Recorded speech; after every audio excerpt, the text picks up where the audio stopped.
what we recommend is rubric assessment. We love rubrics. We don't like letter grades. First of all, and here's the dirty secret in education, letter grades are highly subjective. There is no consistency from teacher to teacher or assignment to assignment or school to school on letter grades. So I'm a big fan of rubrics. I have been for 2 decades now. And the way that I build a rubric is a 3 on the rubric is the target. In my elementary school, we used rubrics quite a bit, and we referred to a 3 as the minimum standard of excellence. That's to get over the hump that a 3 is a B. A 3 is not a B. The way that I build a rubric, if I get to a 3 on the rubric, I've achieved the objective. So we told our kids and our parents, a 3 on a rubric is the minimum standard of excellence. Can you go above that? Sure. Do you need to? Not really. You've met the learning target, the learning objective for this unit if you're at a 3. So here's an example, and this is on a parking test. If I'm in the United States at 15 or 16, you learn to drive. And there are a lot of things you have to do.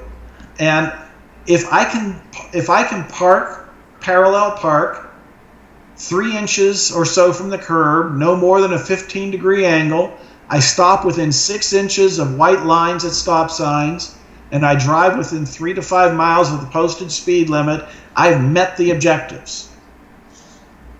I could be more specific, but if I'm not at this level, I'm down at a 2 level on this rubric, I don't get a license.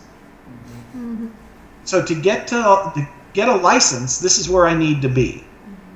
Can I be a better driver than, yeah, I could be a better driver, but this is a sufficient license. I've met the objective. Here's another example on information-based topics. A 3 is the student has a complete understanding of the information, important, but not necessarily in great detail. A 2, incomplete understanding of the topic or misconceptions, but he has a basic understanding. So this is how that's built, and that's for information, a history kind of a class. For procedural kinds of a class, and math and writing are generally procedural classes, the student can perform the skill important to the topic without making significant errors. That's the target.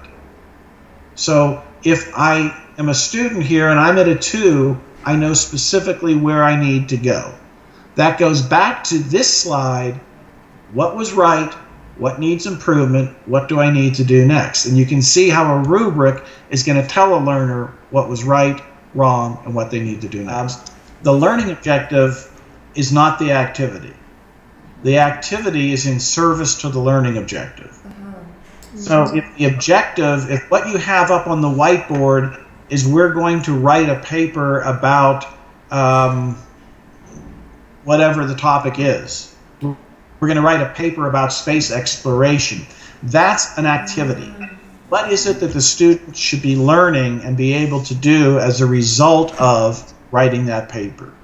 So the learning objective is very often enduring over a week-long period. It's the unit objective that I'm talking about. Every day when the students come in, they're going to have an activity. And the way that I refer to that is that learning activity is in service to the objective. The students need to see the connection. Today we're doing this because we're learning about this, which is a bigger piece. I recommend that the rubric then, as you said, comes out very close to the beginning of the lesson.